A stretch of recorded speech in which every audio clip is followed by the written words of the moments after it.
You're now listening to the 1130 podcast. Enjoy the show.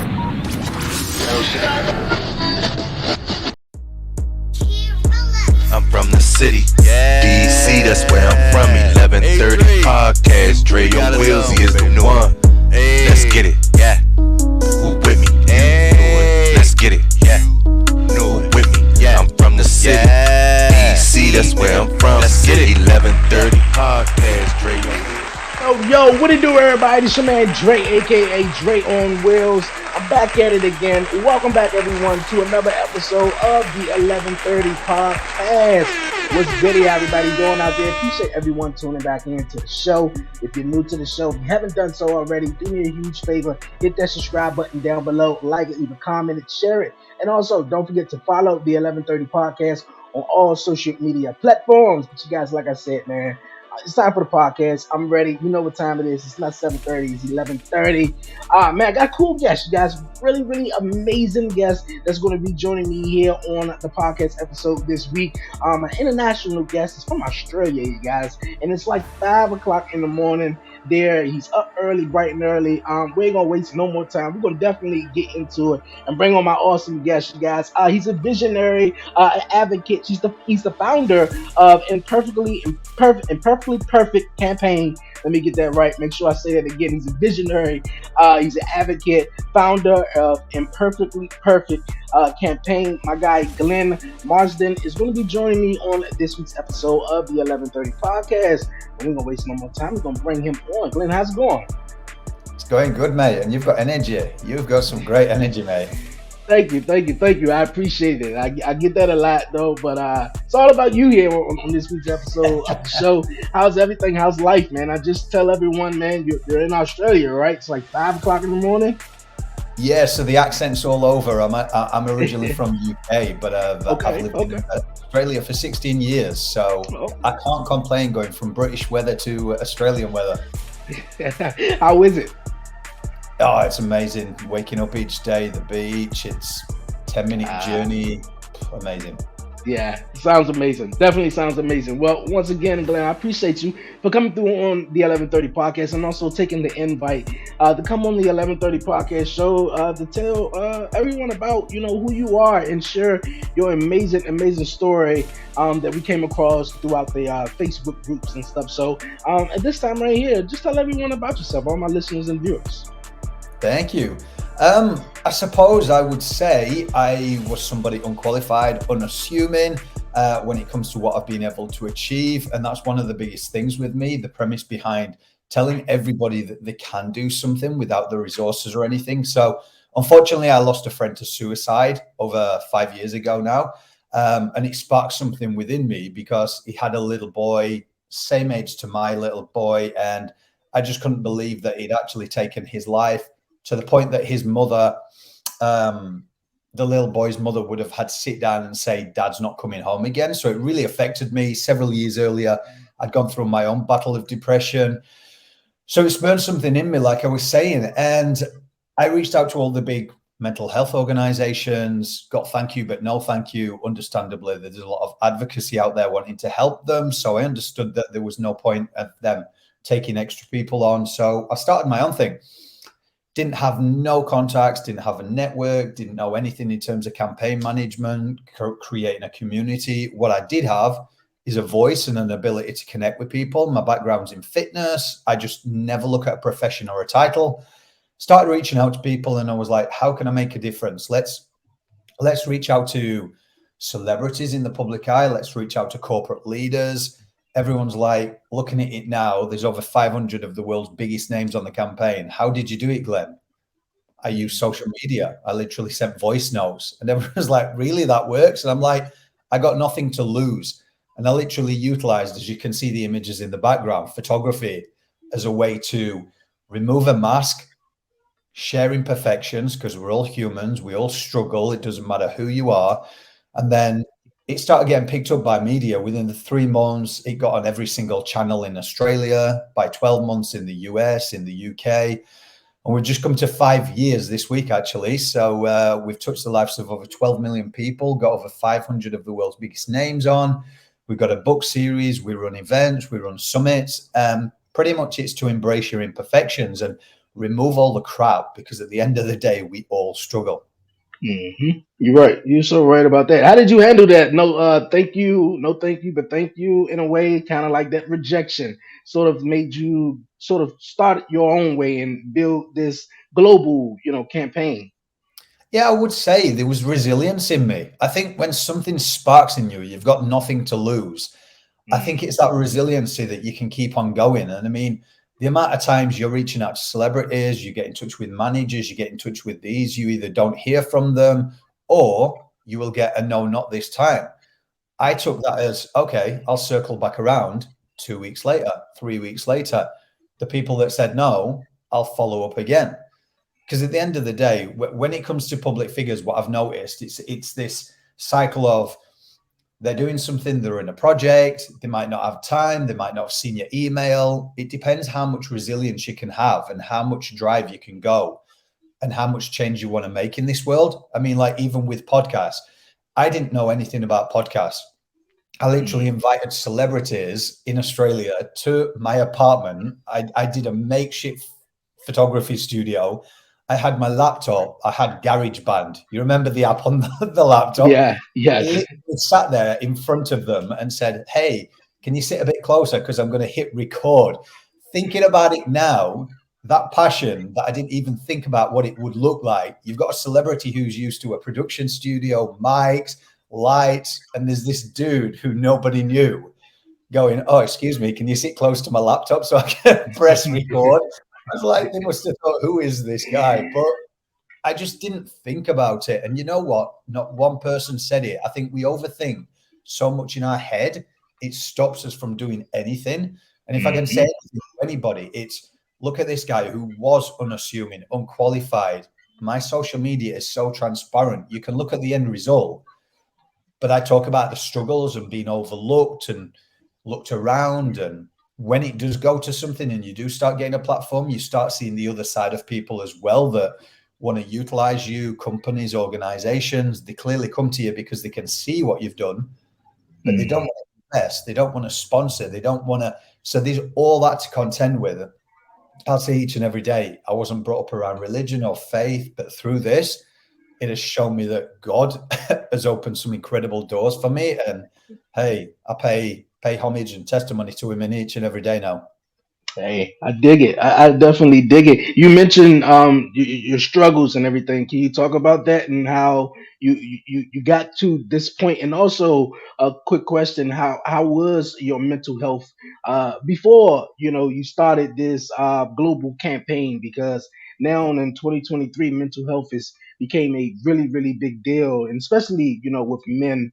Because it was always the be quiet and it's going to be okay, and that stigma of mental health. But yeah, how was your mental health before this, and was that just a kickstart for you to just share everyone's story, and knowing that everyone is not perfect, and we just gotta just be yourself in life.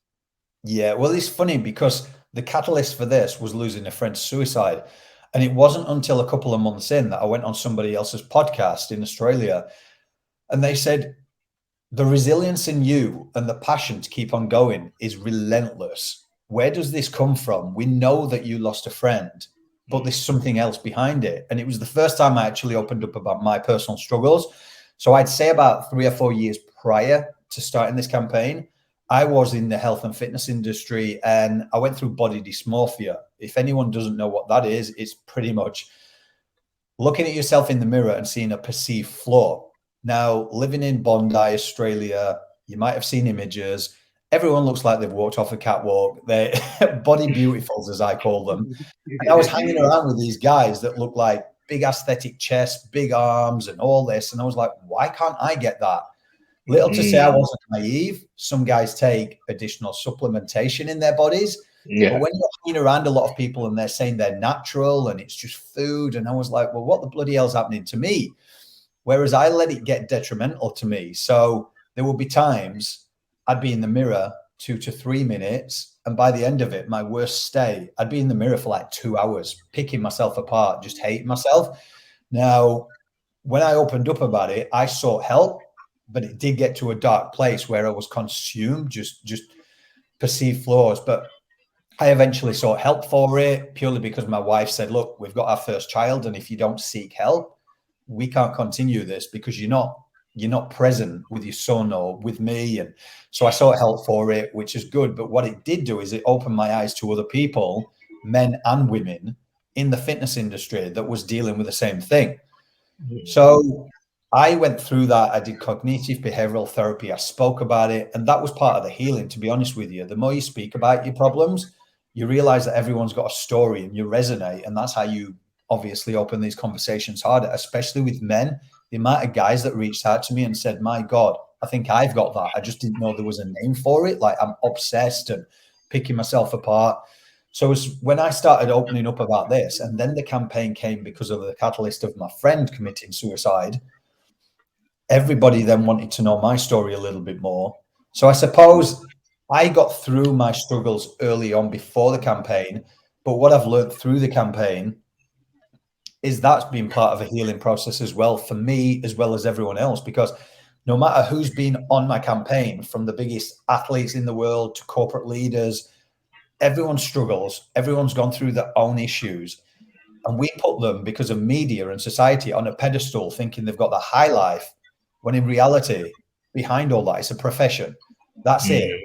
Show highlights on the social media to keep work. And what people don't understand is if they don't do that, they don't get work. They don't have a publicist to get them in events. If they don't get in events, they don't get seen. They don't get paid. They go from paycheck to paycheck. And what media perpetuates in this celebrity lifestyle is it's false. It's a false reality. And a lot of people are not happy until ultimately they've come to a place of surrender and just going, you know what, I am me, and I'm going to attract the right people. Because the more people that you try to wear this mask, you're just going to attract the wrong people. Hey, you're right about that. You're right about that. There's a lot of people out here that's wearing the mask and not truly being themselves. And yes, we all have struggles that we have dealt with our past. And me personally, I used to look in the mirror a lot, and we all got flaws. And it was me being in a wheelchair and, seeing everyone else is, they walking around and at times when you're in different, communities or such, maybe you're the only person in the wheelchair. So, you get self-doubt, you look down on yourself, and you just, it took a long time for myself before I it's going on 4 years in December with this podcast, and I got to be vulnerable. I got to learn myself and open up and share my story with everyone else to keep them inspired. Because, like I said, we all got our flaws and we all got something that we personally dealing with, though. And you mentioned how you looked in that mirror and didn't like what you see, and you hated what you see. Do you love what you see now? I've embraced myself, to be honest with you, mate. At the end of the day, one thing about the campaign is for 2 years, nobody knew who run it, because it wasn't about me, and I didn't want it to be about me. And that was the thing. It wasn't that I was scared to go on camera. It was, sometimes I see mental health things out there and I see people sharing their story over and over again. And it's almost like, look at me. And there's nothing wrong with that. I don't make judgment. I think people are out there doing incredible things. But one thing with me is, well, I don't want to be seen at the front of it. However, that was a detriment to myself because nobody knew who ran it. And it wasn't until I started bringing corporate leaders on and learning business that they said, Glenn, nobody knows who runs this. You're the face of it. You need to get yourself out there. Although I'd been on TV for it a couple of times in Australia and then the US, it wasn't something that I was proactively looking to push myself in, because I'm one of those guys that, yeah, I'll be the visionary, but I'll be behind the scenes because I like to see how everything runs. I don't want to be upstage, front, personal. But when you are building something, you realize in business, if people don't know who they're dealing with, it's not going to happen. So you need to do that, because I didn't go down as big as it got. Everyone was like, is it a charity? Is it a non-for-profit? Is it this? And there was something that kept on telling me no. Every single thing in my being was like, no. Disclaimer, I don't trust the government. So I didn't want to go down that way. What we've seen over the past 3 years just attests to that. But it's about power and it's about greed and it's about all that. And I was like, no, this is human basic connection. And if in 5 years I have impacted over 12 million people and got this big without resources or going down that and getting funding, there's got to be something in that that shows you people coming together as a collective can make a huge difference. And that's what I think now more than ever, with the world the way it is and what's happening in politics and all that stuff. It's the people that have the more power, but they need to realize that if they come together, like, we can do far more than we ever thought possible. So I actually took it down the business realm and built an organization, but I could have gone down a non-for-profit and made it easier for myself and got funding. However, as I said, nothing ever felt right, and everything in my being kept saying no, no, no. So I didn't. Made it harder, but it made me learn business. I learned every facet, from financial literacy to networking to sales to marketing. And yeah, so I would never say it's been a one-man show. Behind the scenes, I've done a lot of work on my own, but without a collective and people believing in it, it wouldn't be where it is today. Yeah, I got it. I got you. I got you. Definitely, definitely. Take a sort of a village, man, to build everything up.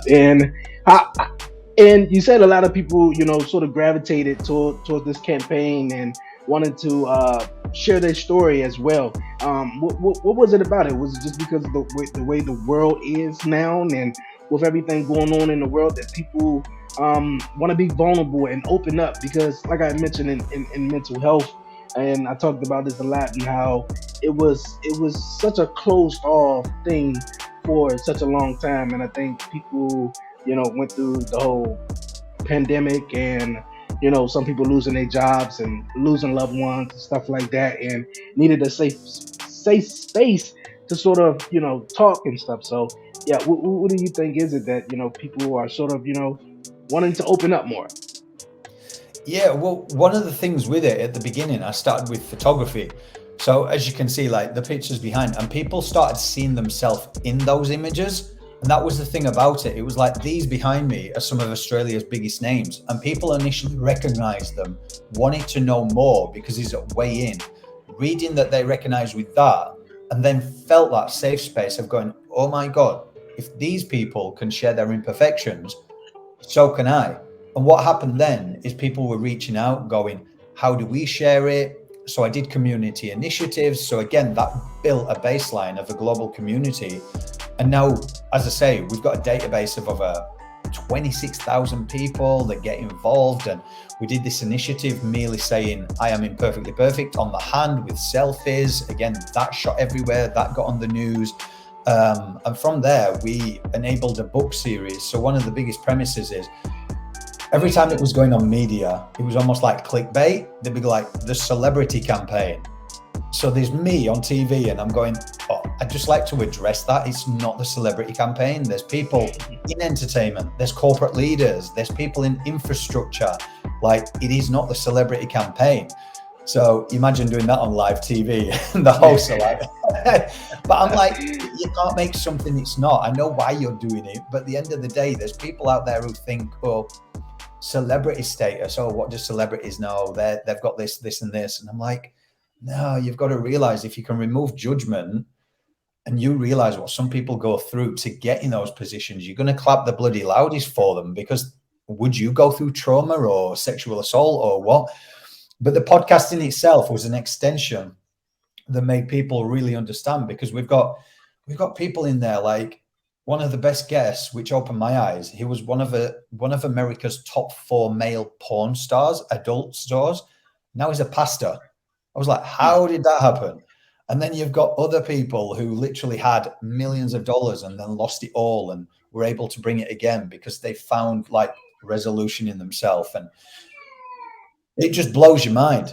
And then the book Yeah, series, obviously combining celebrities. So I brought a bunch of celebrities into a book series alongside people in the public, so people could go, my God, we don't see celebrity. We see a person, and they're connected by their imperfections. Like, there's no masks. We all just go through, excuse my language, but shit. Like, let's yeah. be honest. Okay, okay, okay. What would you say to an individual who's trying to live this sort of perfect life that society has sort of laid out for them, and we all know that nothing is perfect. I just say don't do it.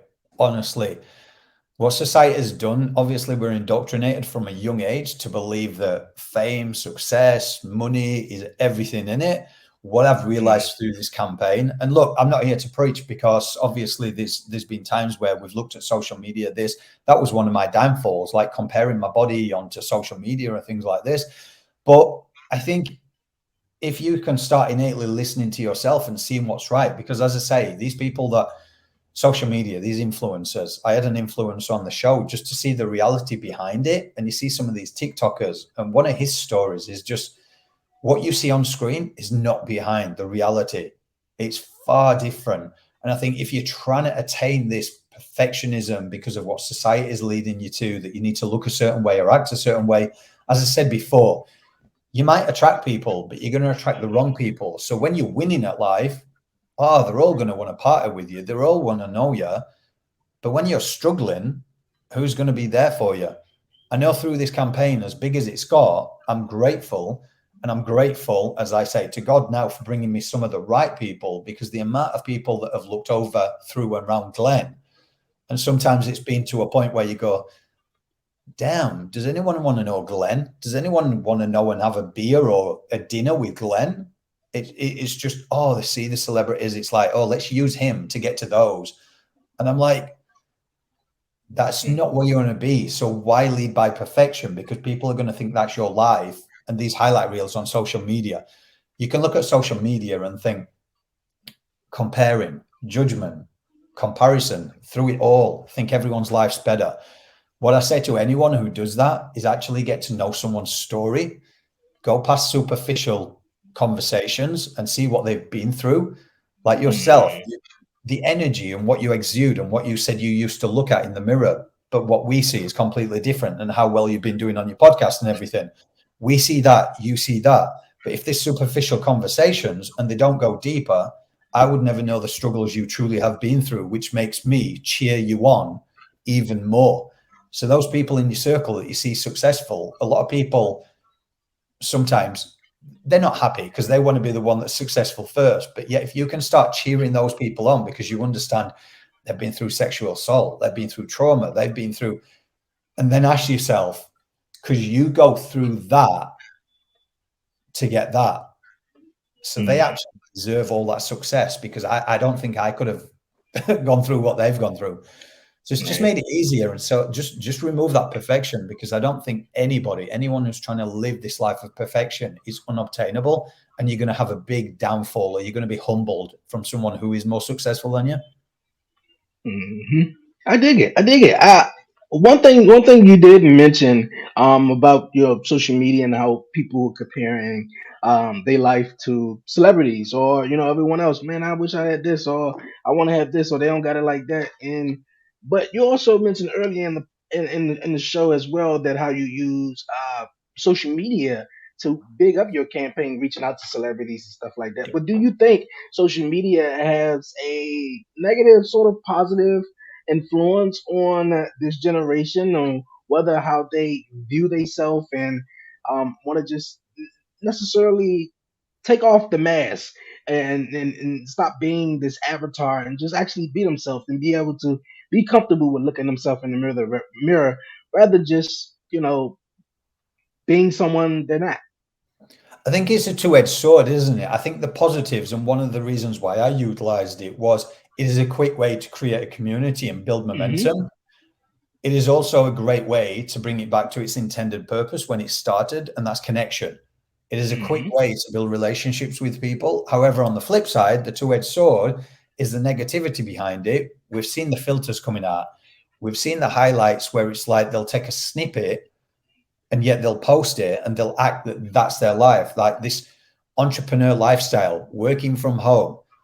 My God, I'll tell you something. The difference between an entrepreneur and a solopreneur, people need to see that definition, because there's so many gurus, and no judgment, but there's so many experts and gurus online that they're trying to pertain to be this ultimate success. I can 10x your business. I can do this. And fair enough if you can. But a lot of it takes a long time. And somebody once said to me, who's very influential, said, Glen, are you ready yet? And I said, ready for what? It was like, if I was to drop $1 million on you, are you ready? And I was like, Yeah, a little bit of ego. I was like, yeah, of course I am. I know what to do with that. And he says, right, tell me the first thing that you would do to make this sustainable. What would you do to develop that strategy and that strategy and that and I was like, shit, I don't. It was like, so you're not Mm. ready, and I So he's going, as cliche as it sounds, it's the process that you go through to enable you to become the person you need to be to run these dreams that you have, like a multi-million dollar industry or organization. And then fame. Are you wanting fame? And there's some people who Mm. want YouTube success and to go viral. And then the same thing. Are you ready yet? Well, what do you mean? Of course I am. Okay, so what if you go viral for the wrong reasons? What if you go through cancel culture because you've said something that goes against what everybody else likes? Are you ready? Do you have the support network around you to get through that? Is your mental health stable enough? Oh shit, maybe not. So it's it's a two-edged sword. There is a positive to draw connection together and create what I've done and get in touch with people quickly. But the negative sides, it's there needs to be a point where it needs to be more controlled in terms of what is going on there, especially age appropriate towards kids, because Yeah, they're going definitely. to see YouTube and they're seeing how viral, and what they don't realize is like the kids are seeing like Prime and Logan Paul and these blow up and they go, what do you want to be? I want to be a YouTuber. Do you know how much money goes into marketing? So they might be 1% e-commerce or YouTube that suddenly go viral on TikTok, but there's also a lot of TikTokers who have got millions of viewers who don't know how to flip it and make money because they don't know how to do marketing or they haven't got a team behind them. So I think it's a very dangerous place to be. And the more consumed people are there, like 40 minutes scrolling TikTok and the rest of it, what are you doing for the rest of the day? Like, you're not working on your dreams if you were scrolling and looking what everybody else is doing. And I can tell you, someone takes a highlight. One of my mates did it as a joke. He put his little girl's what was it, sandpit outside, and he's a good looking, Mm. used to be a model, and he laid on it, put his arm above his head, put some glasses on, took a shot from above, and just living the life. And then he put the reality behind it at the side, and he was like, literally, he was like, "This was my daughter's sandpit. I'm in the back garden. It's raining, like it's overcast, and I use filters to highlight it." So, yeah, it's just, you've got to be so careful on social media before you make it. Yeah. Yeah, you do. You do. I think it's so much unrealistic things that is put out there that people view and take that perception of it and say, you know what, I think this is how it's supposed to be and this is how it is. When actually, like you said, it's a whole lot of work definitely going in it. Speaking of unrealistic, you mentioned one thing: the damaging impact of unrealistic standards that society has on everyone and how it can affect you both in a negative way and somewhat positive. Can you talk about that? Yeah, I just think through media, through publications, there is a lot that obviously perpetuate this idealism of what beauty is and the standard of beauty. Fortunately, there's a lot of people making waves now. Like, there is huge advocates out there. Jamil Jamal, she's incredible actress from the UK. She calls it out: beauty products, diet products, all the rest, these filters. And I don't know if you've heard of a lady, she's famous Australian, but she blew up. She's called Celeste Barber. Now, if you've never heard of her, Google Celeste Barber on Instagram, and basically she'll see these unrealistic adverts where there's these top models and Kim Kardashian and all these, and they're looking beautiful and they're doing all these dances and whatever. And then she's there, a middle-aged mother. She calls herself overweight, and she just does the same thing, but yet it's hilarious. And she's just bringing it back to show people that you don't have to look like this. You can be fine within yourself. But yeah, I did want to speak to a men's health magazine. I reached out to them and I just spoke about Imperfectly Perfect campaign. And it was funny because they didn't showcase it in the magazine, which is fine. But I started speaking to one of the editors, and this was quite some time ago now, and he actually got back to me and I says, why won't you guys show this or talk about this? And he was like, if you knew me, you knew how much I've advocated to talk about mental health and go past the superficial layers. He says, but it just wasn't approved so many times. And I was like, wow. So even people trying to do good in certain things, it seemed like the higher powers or the people that pull the purse string, so to speak, the money, Hmm. goes to it. And that's the same as society. What we're seeing at the moment, it's just like there's so many people struggling in the world, like economically, and we're seeing money going elsewhere, but yet people in your own countries are not being looked after. People on food stamps, people in England with the heating, the rental crisis in Australia is just going up and up. And it's like the people who seem to be there to help everybody are making profits and becoming millionaires and billionaires, but yet they're supposed to be there for the people. So it's this society thing. And I just think more people hopefully open their eyes after the last 3 years and just start realizing that if they come together as people and remove these masks and have deeper conversations, that Yeah. we can live a lot better bloody life, like without this superficial thing. Because who's the ones at the end of the day creating social media? These filters, these AIs, like it's now Yeah. up, isn't it? Yeah, it's becoming an unrealistic, world or society that we're sort of living in. Like, yeah, you mentioned social media, it's so much unrealistic stuff that's even on there as well too. And you just mentioned AI, so man, it's definitely a lot though. But I think one thing is what I take from imperfectly perfect. The campaign is just be yourself, and obviously if you deal with self doubt or dealing with any type of internal problems within yourself. Just I believe talking to someone and just talking it out. And I know, yeah, some people always don't want to go to therapy or feel like therapy works for them though. But I think just being yourself and just being open, I think that can definitely take you far. Definitely take you far. Did you see yourself as a obviously with life going in so many directions though, but did you see yourself doing this? Did you see your younger self doing what you're doing right now, going in this direction, helping people? I was in fitness, loved my career, got to the end of it. This kind of mission was placed on my heart. Then all of a sudden, I decided to jump out of fitness because I was like, I'm going to give this a go.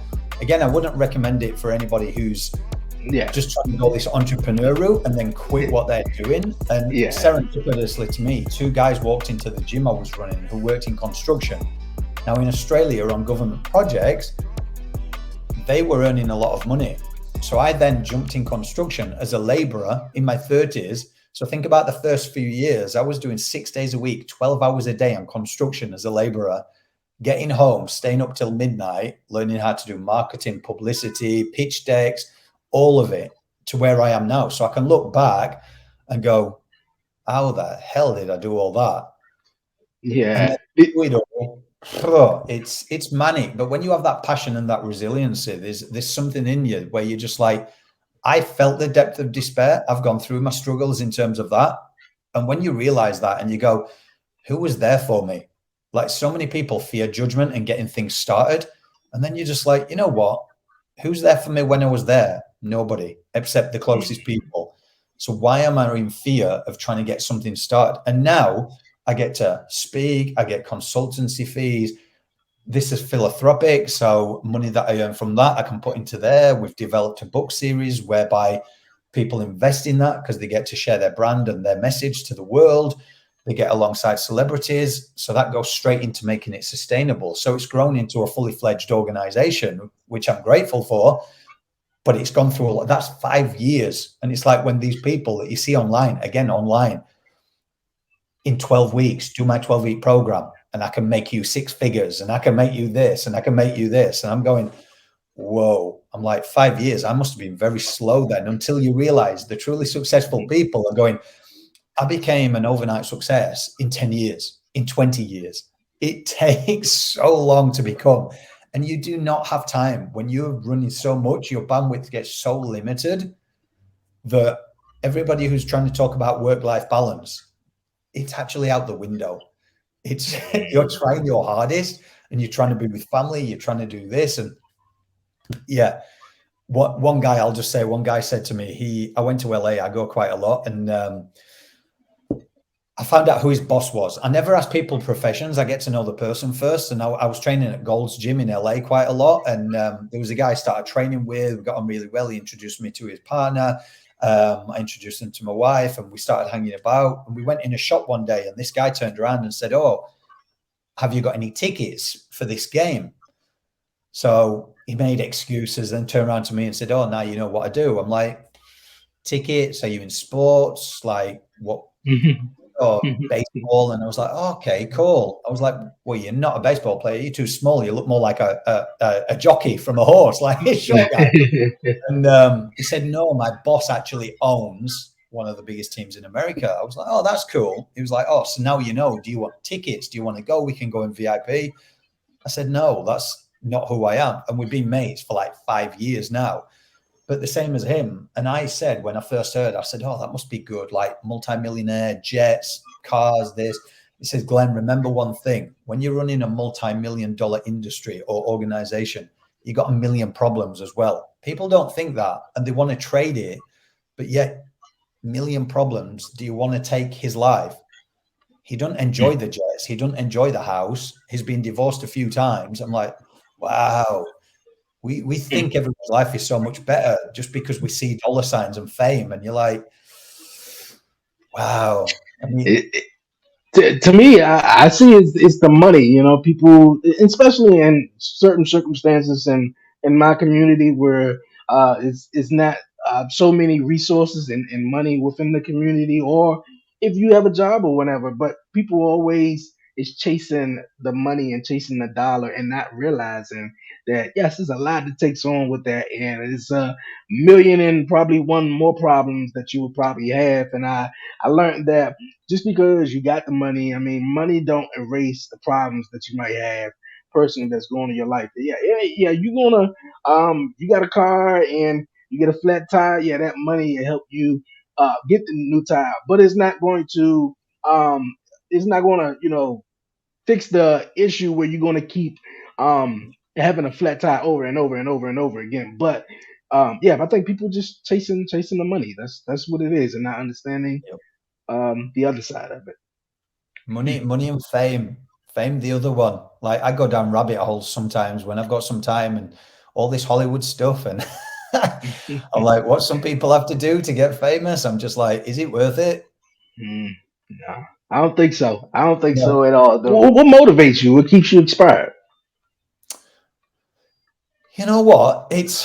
I think it's my kids, seeing my kids. Like I've got 10-year-old and 5-year-old daughter, and I think knowing that little boy, my mate's little boy, was sat down by his mum and told that he would never see dad again. I think that must be one of the hardest things to ever tell a child. And I see so many people struggling merely because of what society is perpetuating out, that we need fame, that we need money, that we need this to be happiness. And I think everyone's seeking happiness at the end of the day. But I think a lot of people are looking for it in the wrong places. They're looking externally, they're looking for validation on things when, again, it sounds cliche and everything, and it's only because recently, obviously, people were coming to me telling me that this was being led spiritually and in faith, and then I opened my eyes to it, and I was like, wow, I never knew anything about God, and hey, he's opened doors. Think about this guy who's unassuming, unqualified, and basically has took to the world and got all these people behind him, and yet there's these organizations who get all this funding from the government and all this. How has that managed to even eventuate? So I just go, there's one saying that I'll finish with, and basically it always says, God doesn't call the qualified, he calls the unqualified. And that always stuck with me because I was probably one of the most unqualified people. So if there's anyone listening who thinks I could never do that, or I haven't got the resources, I haven't got that, just have a bit of belief in yourself, because you never know. It takes one person to see your podcast who gives you the opportunity. Like, Right about that. I so dig it. I so dig it. And you mentioned one thing, last thing before we wrap it up, though. What's your definition of happy? Because, like you said, people always turn to money or fame and everything else to be happy, though. I think the ultimate form of happiness is being content with yourself. If you can get up and look in the mirror each day and just say, I've got a roof over my head, I'm living the life that I believe I'm happy for. I've got wife and kids, or whatever you've got within your life. I think that's the ultimate form of happiness. Just waking up and just feeling grateful, because at the end of the day, there's a lot of people who live in a lack mentality. They're wanting something more. They're always striving for something more. Whereas if you come from an abundance mindset, and again, I don't want to sound like I'm preaching, because you hear all these on these memes and quotes and everything, but I've just learned along the journey that it is true. If you live in a life of abundance, that abundance doesn't equate to money all the time, that you've got more than enough of. You're going to attract it, and you're going to be a hell of a lot happier. Like, spend time with your kids, make memories, because what does it do? It puts you in a state of euphoria that you're enjoying things. So then when good things start happening, obviously the positives are coming. What happens when you're negative? You attract more of this the same crap all the time. So you got one or two choices. Start enjoying the little things. Hey, definitely enjoy the little things, man. Look at Glenn. I appreciate you for coming through here on the podcast show. It was definitely amazing having you on. Before you go, any questions and shout out to anything you'd like to say? No, mate, I appreciate your time. I appreciate you having me on. You're doing some great things, mate. I was listening to some of the episodes, so congrats to all you have done, mate. Thank you so much. I appreciate it a lot. I appreciate the support, and thank you for coming on. All the links will be down below for everyone who will check out Imperfectly Perfect campaign, and check out all the podcasts and everything you got going on. All the links definitely will be down below. Once again, Glenn, this was awesome having you on the show. For everyone, sit tight. We're gonna take a quick break. We'll come back, wrap up the show. Don't move. You're listening and you're watching to the 1130 podcast. That's right, new merch. Yes, new merch is available now. Head over to bonfire.com/the 1130 podcast to place your order. I have t-shirts, tank tops, hoodies, hats, you name it. Everything you want from the 1130 podcast is right here in one place. So head over to bonfire.com/the 1130 podcast to pick you up some monumental gear ahead of the new season of the 1130 podcast. Go get you some now.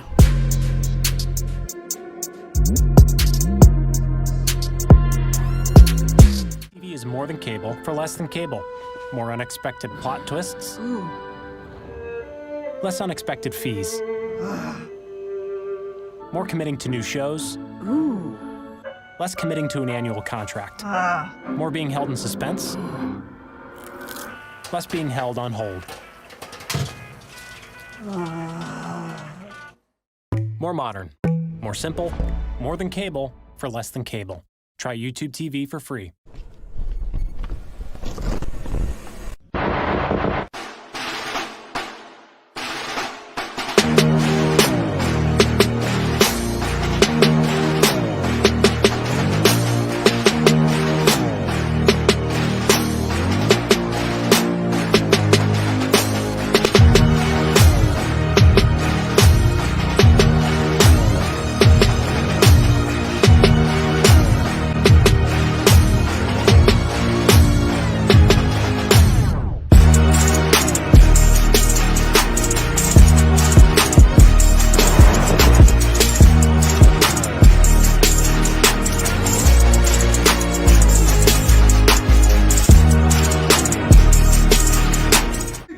What's good? What's happening? What's going on? Yo, it's me, Brian B. That's right, and I'm telling you guys to head on over to YouTube today and make sure you subscribe to the Beeline Entertainment LLC. Check us out. We all over the place.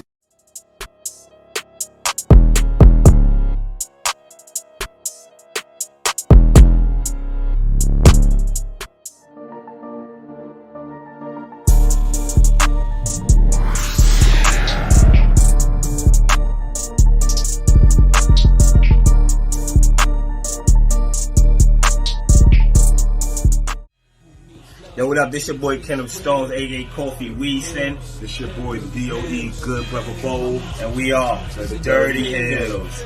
You already know, man, you tuning in to 1130 podcast. Not 7:30, but 11:30. Dude, that's my job. Not 7:30, but 11:30. Yeah. And you have been Dirty Hills approved. Yo, we back here on the 11:30 podcast. Appreciate everyone sticking with me throughout the break, man. Yo, Glenn, it was real awesome having you on the 11:30 podcast show this week.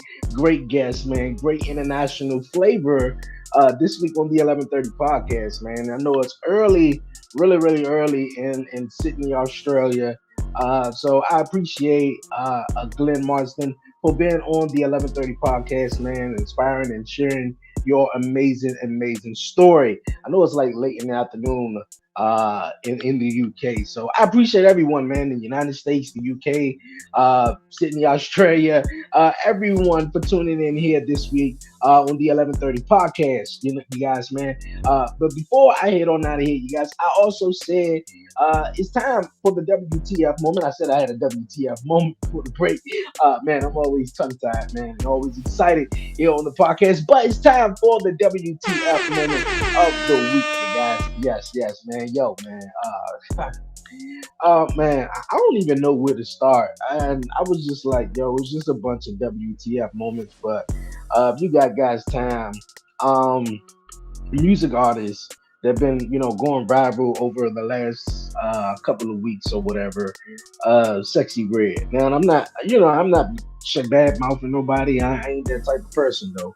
But I think Sexy Red has done enough for the music business as it is, and now she's pregnant or whatnot. But I think, man, I think that's all a part of what's going on right now. With including with Travis Kelsey and Taylor Swift. Like you can't watch a Kansas City football game without the camera going over to Taylor Swift. I'm not understanding this at all. Like I said last week, man, most of these relationships out here, man, is strictly be business relationships, and they are just all designed by corporate to put this image out there, whether the American people or certain people buy it or not. But I mean, Taylor Swift partnering with the NFL, and okay, we're gonna give you a boyfriend, and within Travis Kelsey, we ain't gonna do Patrick Mahomes because he's married and. We all seen his wife and stuff. So Travis Kelsey, you can see that look when I think it was when he wasn't playing one week, and I seen it on TikTok, and he was walking backstage, and he was like, yeah, that look like, hold up, wait a minute, so you can see my eyes though, like, for real though, like my man is just, just getting rich, man. It's all the entertainment scene. Sexy Red herself, man. I don't even know what the hell she be saying now. I understand music is. I mean, music was fun, man. I especially, man, remember growing up and my mom listening to music, and music back then was about love. It was about wanting a woman, or if you messed up, you want that woman back, or it wasn't like how it is now. And I think man, I think with the year coming to a close, Sexy Red is one I think we all can leave in 2023, along with Jaded Pinkett Smith, this whole bullshit with Travis Kelsey and Taylor Swift in the NFL. Like I'm clearly not understanding none of that though. So I mean that's WTF right there, man. Really WTF all the way with that one. I mean, this week, man, it's just been a really slow week. But for me, though, man, I just been just trying to be a good, great father. I think I said that, a couple of times, but just trying to, be here for my son and keep the 11:30 podcast going on. It'll be 4 years, 4 year anniversary episode this December. So I am thankful. I'm grateful to everyone who tuned in to the 11:30 podcast, who support the 11:30 podcast over the last years, man. If you're new to the show, thank everyone for tuning in. It's really really awesome, man. So I always had a vision and a dream, man, of wanting to do something similar to this, man, and just be myself and just open up. And man, this podcast platform and has really given me an opportunity to reach certain people and to open up, man, and just also accept myself, man. Because growing up with a disability, and I explained it multiple times, was just like, I don't know, man. Just I don't know. But like if you're new to the podcast, man, platform, I have a documentary out, man. Definitely go check it out. The Dre docu series out right now. Check out the whole playlist is available here on my YouTube channel, man. So I appreciate all the love, man. Thank everyone. A live episode, you guys, will be back of Talk Pro Wrestling, you guys, this Saturday following WWE Crown Jewels. So make sure you tune in. It's going to be live on the 1130 Podcast YouTube channel and the 1130 Podcast Facebook page, you guys. So definitely tune in. Commission Talk is going to be awesome this week. Believe we're going to be on Buzzing with Marlo. Shout out to my guy Blackheart. He's out right now. I think he was supposed to be hosting, but we're gonna figure something out. So definitely tune in to Commission Talks Wednesday, 5 p.m. Eastern Standard Time. And also, you guys, next week on the 1130 podcast, we're gonna be getting spooky, you guys. A special edition of the podcast show, Tuesday, you guys, October 31st. October 31st, Tuesday, Halloween. Make sure you tune in. Got a very special guest, man. It's going to get spooky. I got a guest who's going to be talking about his amazing Emmy Award winning book and series, Halloween Girl. It's going to be really awesome, man. I'm going to be chatting with my guy, Richard. Make sure you guys tune in, man, for a new episode of the 1130 podcast. Yo, I'm about to head on out of there. But before I do, you guys, man, don't forget to follow the 1130 podcast on all social media platforms. Follow the 1130 podcast on X, TikTok, Twitter at the 1130 podcast, TikTok at the 1130 podcast, at the 1130 podcast _ on Instagram. Like the 1130 podcast on Facebook, you guys. I appreciate it so much, man. Thank you guys for all the love. Don't forget to like, comment, share it, and don't forget to tell a friend about the 1130 podcast, man. Whew. All right, I'm out of here on out of here. Until next time, you guys, man, be safe. Give all the glory to God, man. Yo, only do it, man. Yo, it's your man Dre, aka Dre on Wheels. I'm out. I'm from the city, DC, that's where I'm from. 1130 podcast, Dre on Wheels, he is the one. Let's get it, yeah. Who with me? Let's get it, yeah. Who with me? Yeah. I'm from the city, DC, that's where I'm from. Let's get it. 1130 podcast, Dre on Wheels, he is the one. He the one, nigga. So let's get it, baby. He the one with me. So breeze, baby. Let's get it. You with me. Yeah, they gon' hate, but they ain't stopping this. I'ma keep making hits. Dre and Will, you know it ain't no copying. Was you sitting there on the carpet with us?